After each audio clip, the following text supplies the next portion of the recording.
এই স্ত্রী মারা যাওয়ার পরে প্রতিদিন এই কবরের মধ্যে থেকে যেন দাউ দাউ করে আগুন জ্বলে। আমরা এলাকাবাসী কবরের পাশে গিয়েও দাঁড়াতে সাহস পাই না, অত্যন্ত ভয় আমাদের ভিতরে কাজ করে। চিন্তা করেন, না না না, আমার স্ত্রী কবরে আগুন জ্বলবে না। আমার স্ত্রী আবেদা, আমার স্ত্রী জাহেদা, কনিতা, সলিহা, যতগুলো নেককারিনীর বৈশিষ্ট্য থাকা দরকার সবগুলো আছে। আমার স্ত্রীটা আগুন জ্বলতে পারে না, কোন জায়গায় তোমরা দিয়েছো আমারে দেখাও। আপনজন লোকেরা দেখায় দিল ওই যে কবরের পাশে। তখন ফাঁক থেকে সন্ধ্যার পরে কবরের দিকে তাকায় দেখে যে জ্বলতেছে আগুনের মতো। ওরা দেখতে পারে, কিন্তু না না, কবরের কাছে গিয়ে দেখলেন না না না, বরং এই কবরের ভিতর থেকে আল্লাহ রাব্বুল আলামিনের নূর চমকাইতেছে। তিনি বললেন, তোমরা চলে যাও, আমি এখানে কিছুক্ষণ অবস্থান করব। লোকের আপনজনরা চলে গেল, কবরের পাশে দোয়া করতেছিলেন। আলটিমেটলি হঠাৎ করে কবরের মধ্যে থেকে শিশু সন্তানের কান্নার আওয়াজ ভেসে আসলো। আমার ভাইরা, কবরটা হঠাৎ করে বিদীর্ণ হয়ে গেল। এরপরে দেখলো আমার স্ত্রীর কোলের মধ্যে আমার সন্তান, যে সন্তান দুনিয়াতে জন্ম নেয় নাই, পেটে ছিল। ওই সময় স্ত্রী বললেন, স্বামী আমার, জিহাদের ময়দানে যাওয়ার সময়, দ্বীনের কাজে যাওয়ার সময় আপনি দোয়া করে গিয়েছিলেন সন্তানের জন্য। আল্লাহ আপনাকে সন্তান জীবিত রেখে দিয়েছে কবরেই, ফেরেশতাদের নিগরানিতে। এখানেই হয়েছে, এর মধ্যেই।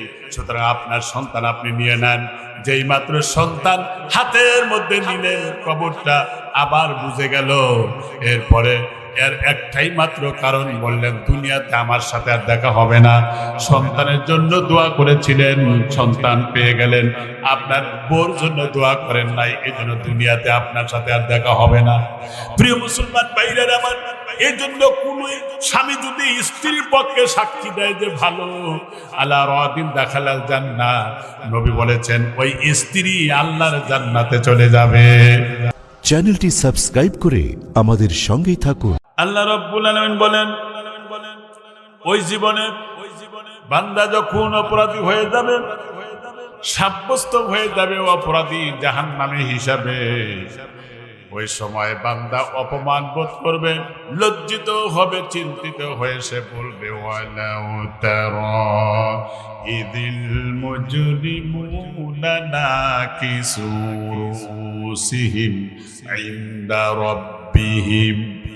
সেদিন আল্লাহ পাক বলেন, ও আমার হাবিব, আপনি দেখবেন সেদিন অপরাধীরা ভীত সন্ত্রস্ত হয়েছে এবং তারা মাথাটা অবনত করে নিচের দিকে দিয়ে তারা অপমানিত হয়ে বলবে। কি বলবে আল্লাহ তাও কোরআনে বলেছে। আল্লাহ রাব্বুল আলামিন বলেন, ওরা তখন বলবে, ক্বালু রব্বানা ইন্না সামি'না ফারজি'না না'মাল সালিহান ইন্না মুকিনুন। ক্বালু ফারজি'না না'মাল সালিহান, আল্লাহ বুঝছিলাম না, অথবা মানি নাই, বিশ্বাস করি নাই, আমল করি নাই, দুনিয়ায় আবার পাঠা দাও। ফারজি'না, আবার পাঠাও দাও আমাদেরকে, না'মাল সালিহান, নেক আমল করে আসবো। আচ্ছা আপনারাই বলেন, আল্লাহ কি এই কথা বলার পরে আমাদেরকে আর দ্বিতীয়বার সুযোগ দিবেন? না। দুনিয়ার জীবনে মাত্র এই ধরেন যে 60-70-80 বছর বয়স পাওয়ার পরে, তাহলে ধরেন 20-22 বছর 25 বছর বিয়ে করলেন, বাচ্চা কাচ্চা হলো, তাদের সুখ আর শান্তির জন্য আপনি হাড় ভাঙ্গা পরিশ্রম করলেন, বাড়ি করলেন, ঘর করলেন, চাকরি করলেন, আপনি একতলা বিল্ডিং দিয়া আবার দেখবেন যে লোহা উপরের দিকে বের করে রাখে, তার মানে সুযোগ হলে আর একতলা দেবেন, ঠিক কিনা? তাহলে আপনার 60-70 বছরের জীবনটা আপনার চলে গেল এই ঘর দুয়ার, ছেলে সন্তানদের ভবিষ্যতের চিন্তা করে। আপনি দুনিয়া থেকে বিদায় হয়ে গেলেন, পরকালে চিরস্থায়ী যেখানে বাস করবেন সেই ঘর বানাবার জন্য মানুষের মধ্যে কোন পেরেশানি কাজ করে না। এটাই আসলে ঈমানের লক্ষ্য না, বরং শয়তান তার দিলের মধ্যে ঢুকে প্রভাব ফেলে দিয়েছে, ঠিক কিনা? প্রিয় মুসলিম ভাইরা, উপায় নাই, মরা তো লাগবেই। কবরে যাওয়াই লাগবে 100% শিওর, না এতে কোনো সন্দেহ আছে? কিন্তু কবর কি আমারে খাতির করবে? না। মুসলমান ভাইরা আমার কথাটা ভালো করে বুঝবেন। এই জন্য প্রত্যেকটা মানুষের দায়িত্ব হচ্ছে নিজে ইবাদত করা, নিজের পরিবার যারা আছে তাদেরকেও এই ব্যাপারে সতর্ক করা। কারণ আল্লাহ তাআলা সূরা তাহরিমের 6 নম্বর আয়াতে বললেন, ইয়া আইয়ুহাল্লাযীনা আমানু কু আনফুসাকুম ওয়া আহলিকুম নারা। আল্লাহু আকবার পড়েন। হে ইমানদারগণ, কু আনফুসাকুম ওয়া আহলিকুম নারা, নিজের জাহান্নামের আগুন থেকে বাঁচো, তোমার আহলে আয়াল যারা আছে তাদেরকে বাঁচাও। কেন? وقودها الناس والحجارة عليها ملائكة غلاظ شداد لا يعصون الله ما أمرهم ويفعلون ما يؤمرون। আল্লাহু আকবার। প্রিয় ভাইরা আমার, আল্লাহ পাক বলছেন এখানে, ওয়াকুদুহান নাস ওয়াল হিজারা, তোমরা যে জাহান্নামের কথা বয়ান হচ্ছে এখানে, মানুষ এবং পাথর ইন্ধন করা হবে, যোগ করা হবে। পাথরে যদি আগুন ধরে সেই আগুনের শক্তি বেশি না কম? বেশি। এবং সেখানে মানুষ আর পাথর ইন্ধন হবে, এবং সেখানে এমন ফেরেশতারা থাকবে, শাস্তি দেওয়ার দায়িত্বে থাকবে, তারা আল্লাহর হুকুমের একটু ব্যতিক্রম করে না, বিন্দু বিসর্গ পরিমাণে ত্রুটি করে না। প্রিয় ভাইরা আমার, ওইখানে যদি বলেন যে আমার ভুল হয়েছে ক্ষমা করে দেন, কিন্তু সেখানে ক্ষমাও হবে না। কারণ তারা এমন ফেরেশতা, গিলাদুন শিদাদ, তারা নির্মম এবং কঠোর, তাদের মায়া নাই, দয়া নাই।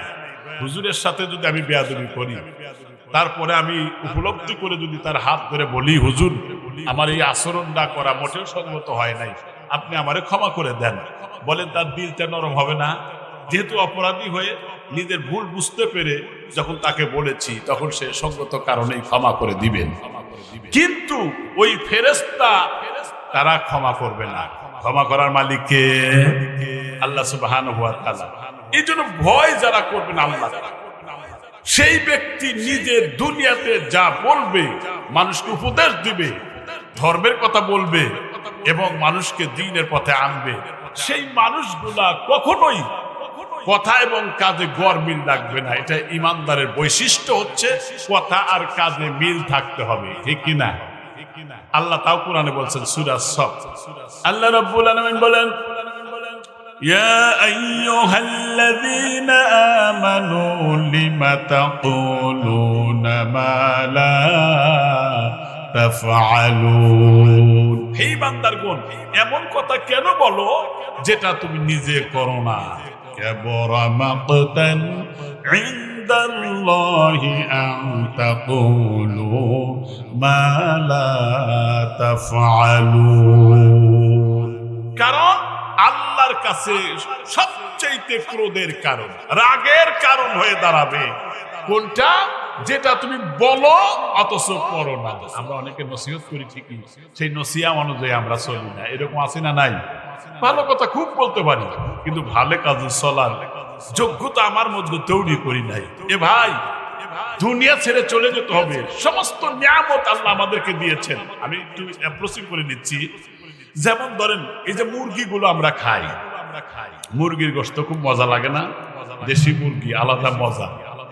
কিন্তু এই মুরগিরা যদি অনশন করত, ধর্মঘট করত, সব মুরগি যদি আন্দোলন করত যে আমরা যে ডিম পারি এটা কাউরে দেব না, আমরাই খাবো, তাহলে ডিম পাইতাম আমরা? গরু যদি মনে করে যে না আমরা তাদেরকে আমরা খাদ্য হব না, আমরা তার খাদ্য হবে না, আন্দোলন যদি করে, তাহলে উপায় নাই। তা কিন্তু তারা করে না, ঠিক কিনা? ধরে করে না কেন? এই জন্য করে না কারণ তাদেরকে হালাল করে দিয়েছেন আমাদের খাদ্য হিসেবে কে? সেই প্রভুর গোলামি করে, সেই প্রভুর কথা শুনে।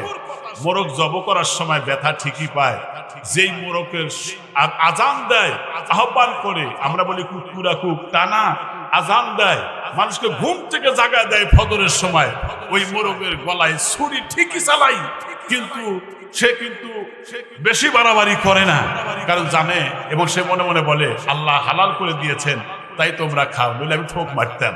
খাও তোমরা, ঠিক আছে, কিন্তু আমারে খাওয়ার পরে যেন আল্লাহর নাফরমানি করো না। সুবহানাল্লাহ বলেন।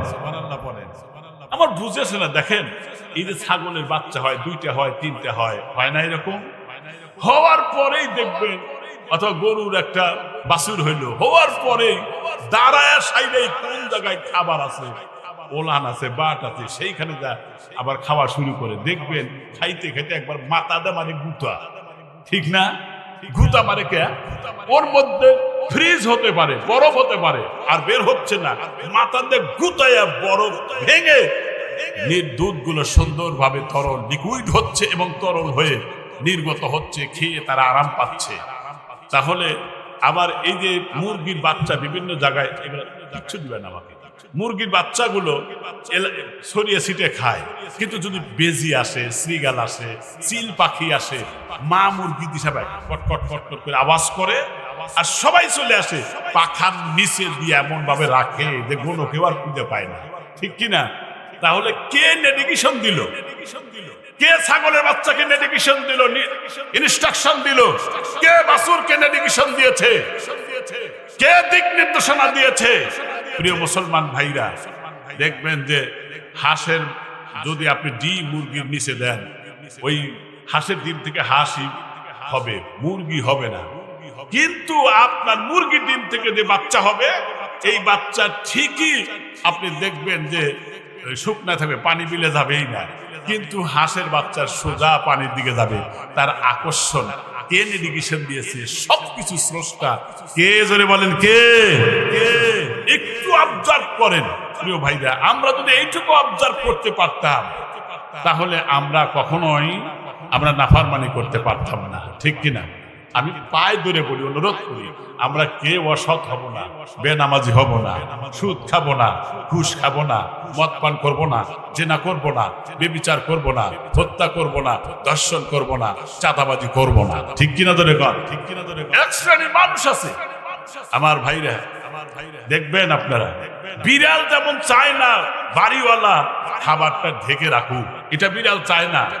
চোর চায় না যে দরজা সে আটকায়া ঘুমায়, এটা চোর চায় না। অনুরূপ ভাবে পৃথিবীতে কোন দুর্নীতিবাদ, কোন চাঁদাবাজ, কোন মাস্তানবাজ চায় না ইসলাম সমাজে কায়েম হোক, এটা তারা চায় না। এরাই হলো আবু জেহেলের প্রেতাত্মা। প্রিয় ভাইরা আমার, আপনারা কি মন খারাপ করতেছেন? কিছু কথা বলি, হ্যাঁ, 1 বছর পরে আমার বন্ধুগণ, এই জন্য কবরের চিন্তা আমাদের সকলের মাথায় আনতে হবে। বিশ্বাস করেন, পরকালের চিন্তা মানুষকে আখেরাতের দিকে আগায় দেয়। আর আপনি যে ইবাদত করবেন, নামাজ পড়বেন, রোজা রাখবেন, যাকাত করবেন, আপনার জীবনে হালাল খাদ্য থাকতে হবে। হারাম দিয়া কোনোদিন ইবাদত করে কবুল হবে? আল্লাহ রাব্বুল আলামিন বলেন, ইয়া আইয়ুহাল্লাযীনা আমানু কুলু মিন তাইয়্যিবাতিন মা রাযাকনাকুম ওয়াশকুরু লিল্লাহি ইন কুনতুম ইয়্যাহু তা'বুদুন। আল্লাহু আকবার বলেন। আল্লাহ পাক বলেন, হে ঈমানদারেরা, ঈমান এনেছি যে আল্লাহর প্রতি, পরকালের প্রতি। জাহান্নাম দেখি নাই, বিশ্বাস করেছি। জান্নাত দেখিনি, আমরা বিশ্বাস করেছি। আমরা যখন আমল করবার জন্য আমরা ঈমান এনেছি, প্রিয় মুসলমান ভাইরা, আমরা যখন ঈমান এনেছি আল্লাহর প্রতি, ঈমান আনার পরে বান্দা যখন নেক আমল করবে, এই নেক আমলটা কবুলের শর্ত হচ্ছে তারে হালাল খেতে হবে। হালাল খাইয়া যদি আল্লাহর বান্দা যদি শুকরিয়া আদায় করে, আল্লাহ তাআলা ওই বান্দার প্রতিটি পদক্ষেপ আমার আল্লাহ তাআলা গ্রহণ করে নেবে। সুবহানাল্লাহ পড়েন। মুসলমান ভাইরা আমার, বাবাজিরা, খুব খেয়াল করেন, আপনি যদি ঈমান আনার পরে দুনিয়াতে সামান্য হলেও যদি অপরাধী হয়ে থাকেন, আপনার ঠিকানা যদি জাহান্নাম হয়, কিন্তু যারা জান্নাতি হবে খুব ভালো করে শোনেন, যারা জাহান্নামী হবে আল্লাযীনা উদখিলুন নার, যখন বলা হবে তোমরা জাহান্নামে চলে যাও আমল না করার কারণে, ইয়াকুলুনা রব্বানা ইখওয়ানুনা কানু ইউসাল্লুনা মা'ানা, হাদিস শরীফ আছে, তখন এই লোকটা বলবে, জান্নাতি বলবে, রব্বুল আলামিন আমার যে ভাইকে তুমি জাহান্নামে দিতেছো লা ইউসাল্লুনা মা'ানা, সে তো আমাদের সাথে নামাজ পড়েছে, ওয়া ইয়াহুজ্জুনা মা'ানা, সে আমাদের সাথে হজ করেছে। এরপরে হাদিস শরীফ আছে ফাআদখালাহুমুন নার, যাকে আপনি জাহান্নামে নির্দেশ দিয়েছেন, ওগো মালিক, ওগো আমার আল্লাহ, তোমার কাছে বিনীত দরখাস্ত, তুমি ওদেরকে বের করার সুযোগ আমাদের করে দাও। রব্বানা আখরিজনা আন ক্বাউলু উখরিজু মান কানা ফি কলবিহি দিনারা মিনাল ঈমান। নবী আলাইহিস সালাতু ওয়াস সালাম বলেন, যাও যাও তোমরা ইমানদার বান্দা আমার কথা মতো জীবনে চলেছো, যাও যাও তোমরা ওদেরকে নিয়ে আসো যাদের দিলের মধ্যে ঈমান আছে 1 দিরহাম পরিমাণে, এবং তার চেয়েও যদি কম হয় ওদেরকেও ধরে নিয়ে তোমরা আমি আল্লাহর জান্নাতে নিয়ে যাও। সুবহানাল্লাহ। জান্নাতের যে দরওয়াজা হবে 70,000 দরওয়াজা, এক দরজার এক পাল্লা, এখান থেকে এখানকার আমরা যেমন ছোট পাল্লা দেখি, এক সাইড থেকে আর এক সাইডের দূরত্ব 40 বছরের রাস্তা। সুবহানাল্লাহ পড়েন। এবং জান্নাতে যাওয়ার সময় প্রত্যেক দরওয়াজায় লাহুম 70 আলফান বাবা, তার মানে 70,000 দরজা আছে যে জান্নাতে আপনি ঢুকবেন, 70,000 দরওয়াজা, এবং প্রত্যেক দরওয়াজার সামনে 70,000 রহমতের ফেরেশতারা আপনাকে গার্ড অফ অনার দিয়ে জান্নাতে নিয়ে যাবে। সুবহানাল্লাহ, আলহামদুলিল্লাহ। কন্যাইটু প্রিয় ভাইরা আমার, শুধু তাই না, সর্বশেষ দরজা দিয়ে যখন ঢুকবে, আমি পরিসংখ্যানে দেখেছি 3,90,00,000 ফেরেশতা ওয়েলকাম, ইস্তেকবাল, thank you, guard of honour দিয়া সালাম দিয়ে জান্নাতে পৌঁছা দিবে। সুবহানাল্লাহ। এমন জান্নাতকে আমরা চাই না? চাই, কিন্তু শুধু মুখে চাইলেই হবে না, এই জান্নাত পাওয়ার জন্য আমাদের কাজ করা দরকার আছে না? মুসলমান ভাইরা, জান্নাত যদি আমরা চাই তাহলে কি দুর্নাম, গীবত এগুলো করলে কি আল্লাহ কবুল করবেন? না। মুসলমান ভাইরা আমার কথাগুলো বুঝবেন। আল্লাহ রাসূলের একজন সাহাবী, তার জীবনী দেখলাম, নাম হলো মায়েজা আসলামী, তার জীবনী দেখলাম। আমার ভাইরা, মায়েজা আসলামী যখন একজন সুন্দরী মেয়ের ধোকায় পড়েছিলেন, মানুষ তো কেউ ভুলের ঊর্ধ্বে নয়, যখন ধোকায় পড়েছে একটি আড়ালে নিয়ে তার সঙ্গে যখন যৌনচার হয়েছে, কিন্তু যখন তার সম্বিত ফিরে পেল তখন বলল, সর্বনাশ, আমি এমন কাজ কেন করলাম, আমার তো উপায় নাই, জাহান্নামের আগুনে জ্বলতে হবে, না না, আমি এই কাজ কেন করলাম। তার দিলটা অঙ্গার হয়ে যাচ্ছে, পুড়ে ছারকার হয়ে যাচ্ছে। এবার বেচারা নিজেই চলে আসলেন আল্লাহর রাসূলের কাছে, বললেন, ইয়া রাসূলুল্লাহ, ইয়া হাবিবাল্লাহ, তাহহিরনি, আমাকে একটু পবিত্র করুন, কারণ হলো আমি নিজে জিনা করেছি, আমি ব্যভিচার করেছি।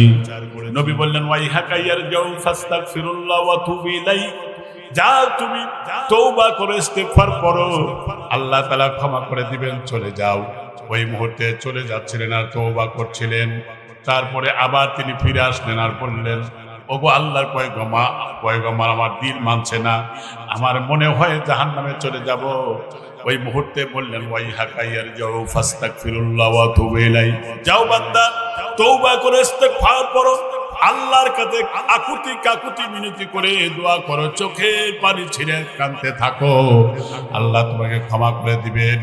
আল্লাহ পাক কোরআনুল কারীমে বলেছেন, ওয়াল্লাযীনা ইযা ফাআলু ফাহিশাতান আও যালামু আনফুসাহুম যাকারুল্লাহ। আল্লাহ পাক বলেছেন, বান্দারা, তোমার দ্বারা গুনাহ হয়েছে, তোমার দ্বারা অন্যায় অপরাধ হয়েছে, তুমি ফাস্তাগফিরুল্লাহ, আল্লাহর কাছে তওবা করো, আল্লাহর কাছে মাফ চাও। ফাস্তাগফিরু লিযুনুবিহিম, কারণ আল্লাহর কাছে মাপ চাইলে আল্লাহ খুশি হয়ে বান্দাকে মাফ করে দেন। জোরে বলেন সুবহানাল্লাহ। তিনবার যখন বললেন চলে যাও, তিনবারই ফিরে আসলেন আবার। এরপরে নবীজি সাল্লাল্লাহু আলাইহি ওয়াসাল্লাম তার মনের অবস্থাটা দেখে সাহাবায়ে কেরামদেরকে ডাক দিয়ে বলেন, সাহাবীরা তারে পাথর মেরে হত্যা করো। এই অপরাধের শাস্তি হলো পাথর মেরে হত্যা করা। এরপরে সত্যি সত্যি যখন তারে পাথর মারবার জন্য নিয়ে যাওয়া হলো, পাথর মেরে হত্যা করা হলো। আল্লাহ রসুল যখন একদিন কবরের পাশ দিয়ে চলে আসতেছিলেন, আমার ভাইরা ওই মুহূর্তে সাহাবী, দুইজন সাহাবী ছিলেন রসুলের পিছনে। ওই মুহূর্তে একজন আর একজনকে বলতেছিলেন, এই যে কবরওয়ালা দেখতেছো, এই কবরওয়ালা যে না করেছিল কাউরে বলে নাই, সরাসরি নবীর কাছে এসে বলেছে। সুতরাং যার অপরাধী হিসাবে কুকুরের মতো পাথর মেরে হত্যা করা হয়েছে, এই যে সমালোচনা শুরু করে দিল। নবী চুপ করে থাকলেন। কিছু দূর আগানোর পরে নবীজি ডাক দিয়ে বললেন, নবী দেখলেন রাস্তার ধারে, একদম রাস্তার ধারে কি আছে, রাস্তার ধারে একটা মরা গাধা পড়ে পচা গলিত, তার উপরে সূর্যের আলো পড়েছে, হাত পাও টান টান হয়ে গেছে। নবীজি বললেন সাহাবীরা, যা ওই যে মরা গাধা খাও। সাহাবী বললেন, ইয়া রাসূলুল্লাহ, ইয়া হাবিবাল্লাহ, মরা গাধা কি কখনো খাওয়া যায়? নবীজি বললেন, কিছুক্ষণ আগেই তো খাইলে, তোমার ওই ভাইয়ের সমালোচনা করলে, গীবত করলে, এই জন্য তুমি চলে যাও। প্রিয় মুসলমান ভাইরা, নবীজি ডাক দিয়ে বললেন, তোমরা যার সমালোচনা করলে শুনে রাখো, এমন তওবা করেছে গোটা জাতির মধ্যে যদি ভাগ করে দেওয়া যায়, সকলের জন্য নাজাতের জন্য যথেষ্ট হয়ে যাবে। সুবহানাল্লাহ পড়েন, সুবহানাল্লাহ পড়েন। জীবনের সমালোচনা করবো না, গীবত করবো না, কবিরা গুনাহ, ঠিক কিনা? এই সমালোচনা, মানুষ চাষটলে বসলেও মানুষ সমালোচনা করে, কিন্তু এগুলোর বিরুদ্ধে আমাদের ইমানদার যারা সোচ্চার ভূমিকা পালন করা লাগবে। আপনিও যদি সমালোচনা শুনতে থাকেন, যে গীবত করে আর যে সহ্য করে শোনে, দুইজন আল্লাহর কাছে সমান অপরাধী, ঠিক কিনা? ঠিক কিনা? এই জন্য এটা মানা যাবে না। আল্লাহ পাক বলছেন, অন্যায়ের বিরুদ্ধে তো সংগ্রাম করতে হবে, লড়াই করতে হবে, কিন্তু সেই জিহাদের তামান্না আজকে আমাদের দিলের মধ্যে নাই বললেই চলে, ঠিক না? বিপদ যেখানে আছে সেখানে আমরা নাই, সমস্যা যেখানে আছে সেখানে আমরা নাই। হক প্রতিষ্ঠা করার জন্য দৃঢ় প্রত্যয় ব্যক্ত করা প্রত্যেকটি ইমানদারের দায়িত্ব, অথচ সেই কোরআনের রাজ প্রতিষ্ঠার আন্দোলনে নিজেকে শরীক করছে না, অথচ নামাজ রোজা হজ যাকাত ঠিকই করছে। আল্লাহর কিছু অংশ মানতেছে আর কিছু অংশ মানে না, এ নিয়ে জান্নাতে যাওয়ার সুযোগ নাই, ঠিক কিনা? ঠিক কিনা? আল্লাহ রাব্বুল আলামিন বলেন, কাতিলুহুম হাত্তা লা তাকুনা ফিতনাতুন ওয়া ইয়াকুনা দীনু কুল্লুহু লিল্লাহ। লড়াই করো, কে বলতেছেন বলেন? বলেন বলেন, লড়াই করো, সংগ্রাম করো, আন্দোলন করো, যতক্ষণ পর্যন্ত এই জমিন থেকে ফিতনা ফাসাদ এগুলো মূল উৎপাদন না হয়। তার মানে আল্লাহর বিধান ছাড়া অন্য বিধান প্রতিষ্ঠা করা, মানব রচিত আইন দিয়া যেমন দেশ চলে, আমার ভাইরা এগুলো বিরুদ্ধে অবস্থান নিয়ে ইন্নাদ-দীনা ইনদাল্লাহিল ইসলাম, একমাত্র কেবলমাত্র শুধুমাত্র আল্লাহর দ্বীন মনোনীত, এটার পক্ষে যারা সংগ্রাম করবে, আন্দোলন করবে, যত বিপদ আসে সেই বিপদকে মোকাবেলা করে সামনে আগাতে হবে। জেল আসলে আসবে, জুলুম আসলে আসবে, যদি হত্যা করে করবে, বন্দুকের গুলি করে করবে, ছুরির আঘাত দিয়ে মারে আঘাত করে করুক, তাতে যায় আসে না। কারণ আমার দিনের মধ্যে গায়রুল্লাহর মুহাব্বত পরিহার করে আল্লাহর ভয় দিলে ঢুকাতে হবে। এটা হলো ঈমানের বৈশিষ্ট্য। যারা পক্ষে আছেন তারা দুহাত উঁচু করে দেখা। প্রিয় ভাইরা আমার কথা কি বুঝতেছেন আপনারা? আমি কিন্তু আমার কথা বলছি, কারণ যদি ফিতনা ফাসাদের বিরুদ্ধে সংগ্রাম না করেন, আল্লাহ রাব্বুল আলামিন তাও বললেন, ইল্লা তাফআলুহু তাকুন ফিতনাতুন ফিল আরদি ওয়া ফাসাদুন কাবীর। লড়াই যদি না করো, সংগ্রাম যদি না করো, এতে যদি বিপর্যয় নেমে আসে, তাহলে এই ব্যাপারে তোমরা অপরাধী। এই জন্য লড়াই করতে হবে, সংগ্রাম করতে হবে, বিপর্যয় যাতে না আসে। শুধু তাই না, যদি লড়াই করার, সংগ্রাম করার, জিহাদ করার তামান্না যদি দিলের মধ্যে না থাকে, মাতা ওয়ালাম ইয়াজুস ওয়ালাম ইহাদ্দিস বিহি নাফসা মাতা আলা শুবাতুন মিনান নিফাক, যতক্ষণ পর্যন্ত আপনার ভিতরে জিহাদের তামান্না যদি না থাকে, এমন ব্যক্তি যদি মারা যায়, মুনাফিকের খাতায় তার মৃত্যু হবে। ঠিক কইলেও ঠিক, না কইলেও ঠিক, কোরআনের আয়াত দেখুন। এই জন্য আমার ভাইরা, জিহাদের তামান্না আমাদের সকলের দিলের মধ্যে থাকার দরকার আছে না? এইটা আমার খুব ভালো করে বুঝবেন। যেই কথাটা বলবো, কবরে যাওয়ার আগে আমাদেরকে পাথর সংগ্রহ করে নিতে হবে। আগেই বলছি যে দুনিয়াটা হলো পরীক্ষার হল, দিনের মায়া করা যাবে না। দেখেন, দুই সাহাবীর জীবনী দেখলাম, নামটা ভুলে গেছে এই মাত্র, আমার নোটে আছে। একজন আরেকজন যুদ্ধে যাওয়ার আগে বলতেছে, আমি আমার মনের কথা বলে আমি দোয়া করব। এই যে আমি যে দোয়া করব, তুমি খালি আমিন বইল, মনে মনে দোয়া করব, প্রকাশ করব না, তুমি শুধু আমিন বইল। আর তুমি যদি আমিন বলো তাতে আমার উপকার হবে। বা ঠিক আছে, আমি যখন মনে মনে দোয়া করব, তাহলে তুমি আমিন কইও। আচ্ছা ঠিক আছে, তাই বলবো, আমিন বলবো। দুইজন দোয়া করছে, আমিন বলছে, আমিন আমিন বলতেছে। দুইজনই যুদ্ধের ময়দানে রওনা হয়েছে। মুসলমান ভাইরা, তখন একজন আর একজন বলতেছে, আচ্ছা আমি কি বলছি তুমি জানো না, তুমি কি বলছো আমি জানি না, কিন্তু এখন তো আমি তো বলেই ফেলেছি, এখন একটু আমরা প্রকাশ করি না, তুমি কি বলেছো? তখন এক সাহাবী বলতেছেন, ভাই আমি কি বলেছি শোনো।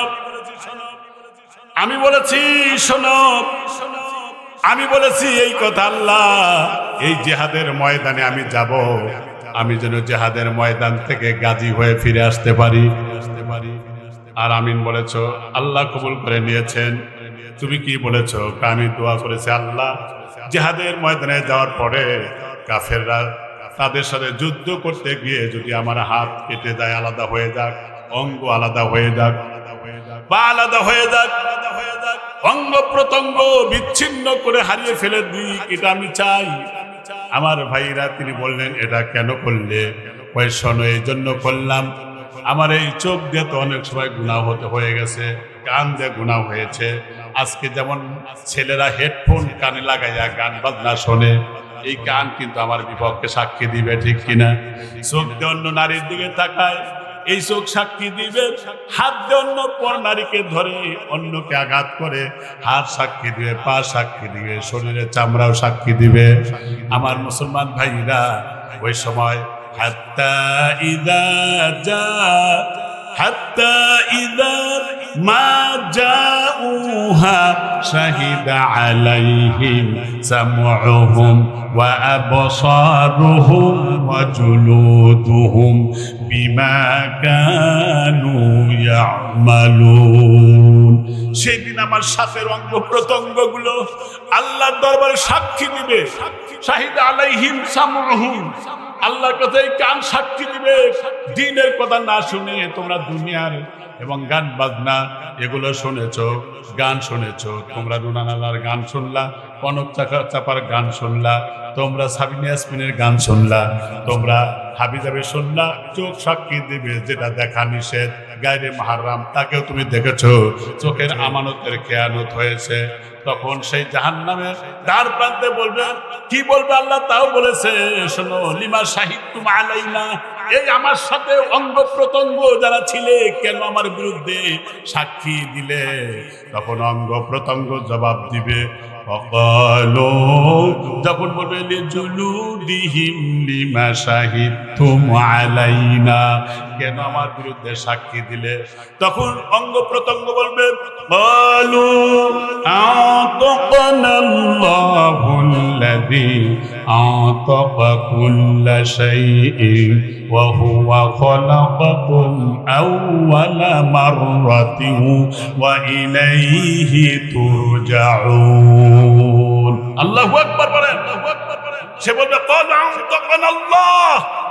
দুনিয়াতে আমাদের বাক শক্তি ছিল না, বলতে পারি নাই, আল্লাহ এখন আমাদের বাক শক্তি দিয়েছে, আর ওই জাহান্নামীর বাকশক্তি স্টপ হয়ে যাবে।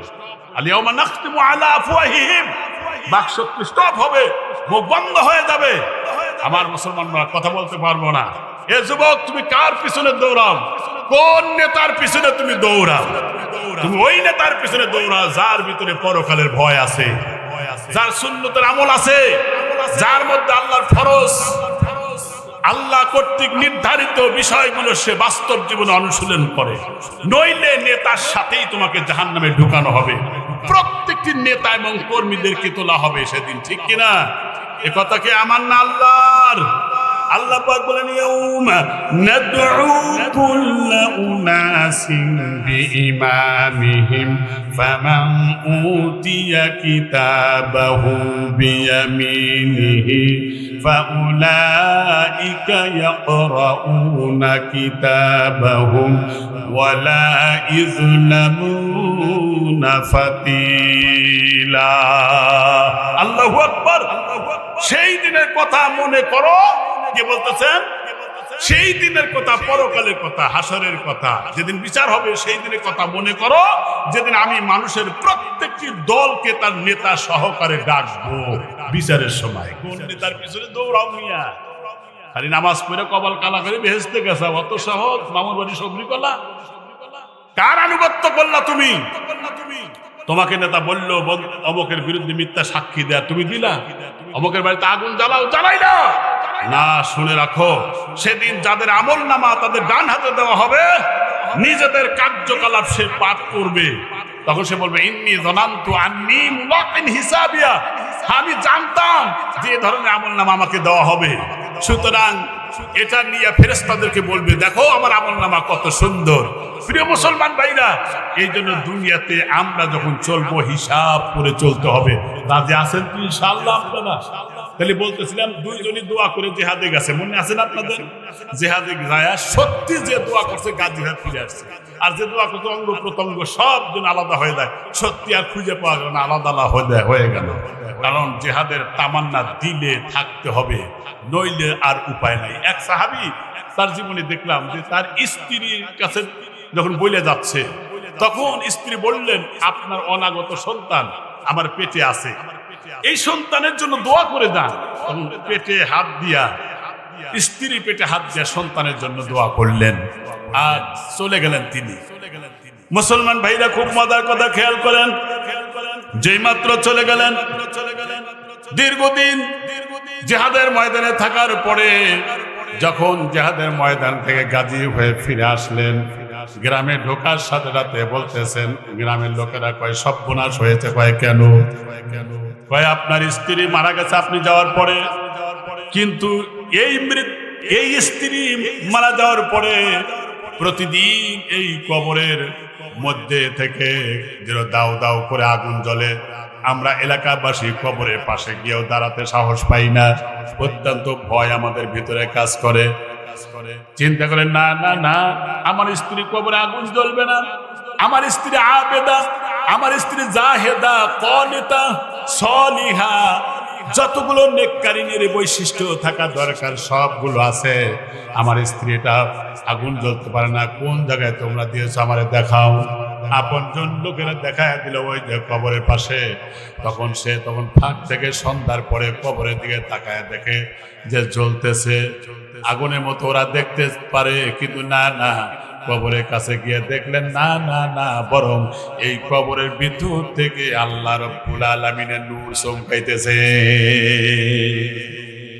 তিনি বললেন, তোমরা চলে যাও, আমি এখানে কিছুক্ষণ অবস্থান করব। লোকেরা আপনজনরা চলে গেল, কবরের পাশে দোয়া করতেছিলেন। আলটিমেটলি হঠাৎ করে কবরের মধ্যে থেকে শিশু সন্তানের কান্নার আওয়াজ ভেসে আসলো। আমার ভাইরা, কবরটা হঠাৎ করে বিদীর্ণ হয়ে গেল। এরপরে দেখলো আমার স্ত্রীর কোলের মধ্যে আমার সন্তান, যে সন্তান দুনিয়াতে জন্ম নেয় নাই, পেটে ছিল। ওই সময় স্ত্রী বললেন, স্বামী আমার, জিহাদের ময়দানে যাওয়ার সময়, দ্বীনের কাজে যাওয়ার সময় আপনি দোয়া করে গিয়েছিলেন সন্তানের জন্য, আল্লাহ আপনাকে সন্তান জীবিত রেখে দিয়েছে কবরে ফেরেশতাদের নিগরানিতে। এখানেই এখানেই হয়েছে এর মধ্যেই। সুতরাং আপনার সন্তান আপনি নিয়ে নেন। যেই মাত্র সন্তান হাতের মধ্যে নিলেন, কবরটা আবার বুঝে গেল। এরপরে এর একটাই মাত্র কারণ বললেন, দুনিয়াতে আমার সাথে আর দেখা হবে না। সন্তানের জন্য দোয়া করেছিলেন, সন্তান পেয়ে গেলেন। আপনার বোর জন্য দোয়া করেন নাই, এই জন্য দুনিয়াতে আপনার সাথে আর দেখা হবে না। প্রিয় মুসলমান ভাইরা আমার, এই জন্য কোন স্বামী যদি স্ত্রীর পক্ষে সাক্ষী দেয় যে ভালো, আল্লাহ রাদিন দাখালাল জান্নাহ, নবী বলেছেন ওই স্ত্রী আল্লাহর জান্নাতে চলে যাবে। কিন্তু যেই স্ত্রী তার আচরণে, তার ব্যবহারে, তার অ্যাটিটিউড, তার মেন্টালিটি, এগুলো স্বামী সন্তুষ্ট না, ওই স্ত্রী জাহান্নামে যাবে, যত নামাজ পড়ুক আর রোজা রাখুক। আমার ভাইরা, এই জন্য যারা জান্নাতি হবে, রাসূল বলেছেন জান্নাতি মৃত্যুর 10টা লক্ষণ থাকবে। জোরে বলেন কয়টা লক্ষণ থাকবে? 1 নম্বর হলো মৃত্যুর মুহূর্তে সে বলবে লা ইলাহা ইল্লাল্লাহ, এটা পড়ার সুযোগ পাবে। আল্লাহর নবী বললেন যার শেষ কথা কালেমা হবে, আল্লাহর জান্নাতে চলে যাবে। 2 নম্বর হলো মৃত্যু ব্যক্তি মরার সময় তার কপাল দিয়ে ঘাম বেরিয়ে আসবে, এটা ভালো মৃত্যুর লক্ষণ। 3 নম্বর, জুমার দিনে মৃত্যু হবে। ইমানদার যদি জুমার দিনে মৃত্যু হয়, তাহলে হাদিস শরীফে আসছে তার মৃত্যুর লক্ষণটা ভালো। 4 নম্বর, শহীদ মৃত্যু যদি হয়, এটা জান্নাতি। সুবহানাল্লাহ বলেন। পেটের রোগের যদি মৃত্যু হয়, এটাও ভালো মৃত্যুর লক্ষণ। আমরা হতাশ হব না আমার ভাইরা। শুধু তাই না, যদি জ্বরে অসুখে আক্রান্ত হয়ে, দুরারোগ্য রোগে আক্রান্ত হয়ে যদি মারা যায়, এটাও ভালো মৃত্যুর লক্ষণ। গর্ভ অবস্থায় মায়ের যদি মৃত্যু হয়, আবু দাউদ শরীফের হাদিস আছে, অনেক মা ডেলিভারি করতে মারা যায়। নবী আলাইহিস সালাতু ওয়াস সালাম বলেছেন এই মেয়েটা জান্নাতি হবে। এরপরে সব আমল করতে করতে যে মারা যায়, অনেকে নামাজ পড়তে পড়তে নামাজের হালতেই মারা যায়, কোরআন তেলাওয়াত করতে করতে তেলাওয়াতের হালতেই মারা যায়, জিকির করতেছে জিকিরের হালতে মারা যায়, কোরআন তেলাওয়াতের হালতে যদি মারা যায়, এরপরে স্বপ্নে যদি জান্নাতের সুসংবাদ পাওয়া যায়, আর মুখের মধ্যে তার চেহারায় উজ্জ্বলতা প্রকাশ পাবে। এরপরে মৃত্যু ব্যক্তি যখন চলে যাবে, ঠোঁট নাড়াতে থাকে। নবী আলাইহিস সালাতু ওয়াস সালাম বলেন ওর মানে হলো সে আল্লাহর নাম উচ্চারণ করে করে চলে যাচ্ছে। এই মৃত্যুর লক্ষণগুলো ভালো মৃত্যু। এই মৃত্যু হওয়ার কারণে পরকালে আল্লাহর জান্নাতি হবে। এ ভাই, নবী আলাইহিস সালাতু ওয়াস সালাম যখন একবার এক কবরের পাশ দিয়ে যাচ্ছিলেন, যাবার সময় নবী আলাইহিস সালাতু ওয়াস সালাম তিনি আরোহিত ছিলেন, নামলেন, তিনি দোয়া করলেন, ফাসাব্বাহানা তাসবিহান তাহবিলা, দীর্ঘ সময় তাসবিহ তাহলিল পাঠ করলেন, দোয়া করলেন। নবীর চেহারা ফ্যাকাশে হয়ে গিয়েছিল, কিন্তু কিছুক্ষণ পরেই বললেন দেখো তো এই কবরটা কার, এই কবরটা কার। আমি সঙ্গে করে নিয়ে আসছি, যদি আলোচনা করতে হবে। হ্যাঁ, কবরটা কার? সাহাবায়ে কেরাম যখন গ্রামের মধ্যে ঢুকলেন, ঢোকার পরে আমার মুসলমান ভাইরা, লোকেরা জানলো যে রাসূলের সাহাবীর আসছে, দেখার জন্য চলে আসলো। বললেন যে ওই যে নতুন কবর দেখলাম, এই কবরটা কার? কয় ওই যে অমুক বিধবা মহিলার সন্তানের। কয় ডেকে নিয়ে আসো। নিয়ে আসলো। রাসূল সালাম ধরেছে আপনারে। কোথায় আছে নবী? অমুক জায়গায় আছে, আসেন। চলে গেলেন। ডাক দে বলে ও মা, আপনার সন্তান মারা গেছে, ওই সন্তানের প্রতি কি দুনিয়াতে আপনি রাজি খুশি ছিলেন নাকি বলেন? তিনি বললেন না, আমি তো আমার সন্তানের জন্য রাজি খুশি ছিলাম না, ওর ব্যবহারে আমি অসন্তুষ্ট। নবী ডাকতে বললেন এই জন্যই তো দেখলাম কবরের মধ্যে, আমি নবীর নবুয়াতের চোখ দিয়ে দেখলাম কবরের মধ্যে শাস্তি হচ্ছে, দাউ দাউ করে আগুন জ্বলছে। দীর্ঘ সময় ধরে আমি তাসবিহ তাহলিল পাঠ করলাম। এরপরে মা বললেন এখন কি অবস্থায়? কয় সে শাস্তি পাচ্ছে, অত্যন্ত কঠোরভাবে শাস্তি পাচ্ছে। বললেন আমার সন্তান আমার সাথে খারাপ ব্যবহার করেছে, তাই বলে আমি মাফ করি নাই, এটা কেমন কথা? নবী বললেন তুমি যদি মাফ না করো তাহলে কবরের মধ্যে এভাবে শাস্তি পেতেই থাকবে।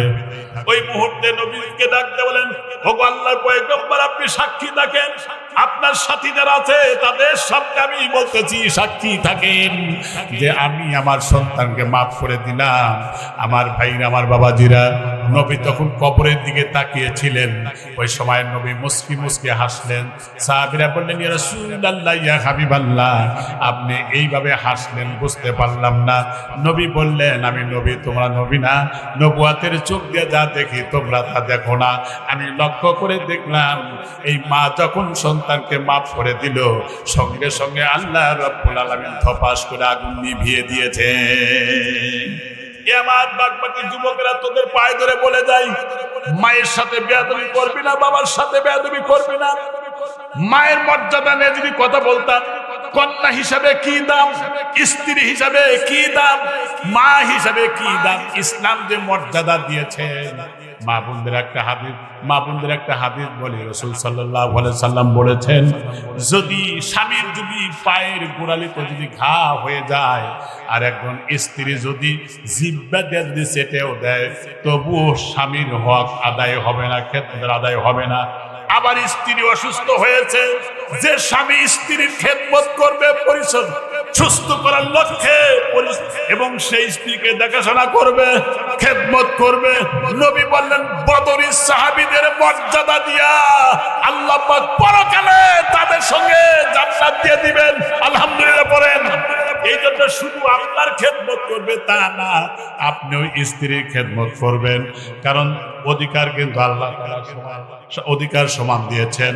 এই জন্য আমি মা বোনদের দৃষ্টি আকর্ষণ করে বলি, মায়েরা আমার, স্বামীর সাথে সুন্দর ব্যবহার করবেন, ভালো ব্যবহার করবেন, সুন্দর আচরণ করবেন, কারণ স্বামী যদি সন্তুষ্ট হয় আল্লাহর জান্নাত মিলে যাবে আপনার। এই জন্য মা বোনদের দৃষ্টি আকর্ষণ করে বলি, আম্মাজান আয়েশার জীবনী পড়ে দেখেন, আম্মাজান খাদিজার জীবনী পড়ে দেখেন। নবী বলেছেন, 5 মিনিট, নবী বলেছেন, বিশ্ব নবী বলেছেন, শোনেন, যেই মহিলাটা মাথার চুল খুলে বেপরদায় রাস্তাঘাটে চলে, প্রত্যেকটা চুল বিষাক্ত সাপ হবে, ওই সাপগুলো গলায় পেঁচিয়ে ধরে বিষাক্ত বিষধর সাপ এরকম ভাবে ধ্বংসন করতে থাকবে। এই জন্য মা বোনরা বেপরদা হবেন না। 2 নম্বর, স্বামীর সাথে তর্ক বিতর্ক করে অসম্মান করবেন না। 3 নম্বর হচ্ছে, নিজের স্বামীকে বাদ দিয়ে পর পুরুষের সাথে হাসি মুখে কথা বলে পরকিয়া করবেন না, তাহলে জাহান্নামে যাবেন। অপবিত্র হওয়ার পরে পবিত্রতা অর্জন করতে আলসামি করবেন না, ঘড়িমসি করবেন না, দান করে খোটা দিবেন না, তাহলে আল্লাহ আপনারে ক্ষমা করে দিবেন। আর মাথার চুল খুললে অর্থাৎ সতর খোলা রাখলে পরে সেখানে আল্লাহর রহমত ঢোকে না। এই হাদিসটা বলেই শেষ করব। আমার ভাইরা, নবী আলাইহিস সালাতু ওয়াস সালাম একবার খাদিজাকে ডাক দিয়ে বলতেছেন, খাদিজারে, আমি তো দারুণ ভয় পেয়ে গেছি। কয় কেন? আমি দেখি লক্ষ্য করে একজন আমার দিকে এমন ভাবে তাকিয়ে থাকে, আমার ভয় লাগে। কয় এখন কি দেখা যায়? হ্যাঁ দেখতে পাচ্ছি। ডানে তাকালেও দেখা যায়, বামে তাকালেও দেখা যায়, সামনে তাকালেও দেখা যায়, পিছনে তাকালেও দেখা যায়, উপরের দিকে তাকালেও দেখা যায়। আমি খুব ভয় পেয়ে যাচ্ছি।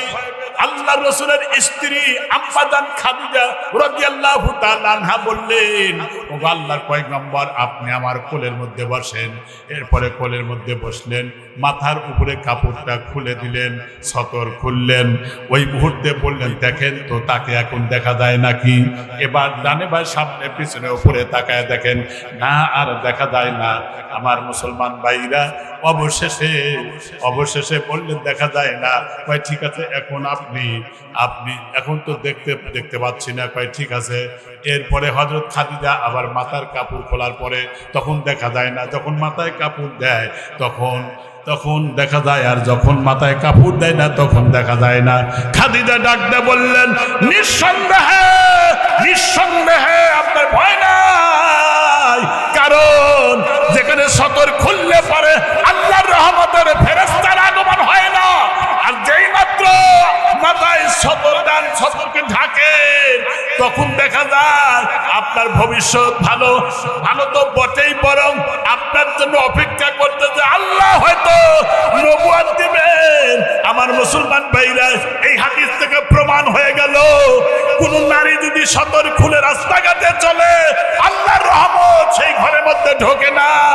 এই জন্য যারা এই অন্যায়ের সাথে সম্পৃক্ত ছিলাম আর করবো না, 5 ওয়াক্ত নামাজ পড়বো, রমজানের রোজা রাখবো, এরপরে সতীত্বের হেফাজত করবো, স্বামীর খেদমত করবো, পর্দায় থাকবো, এই কাজগুলো করলে মা বোনেরা পরকালে জান্নাতি হবেন।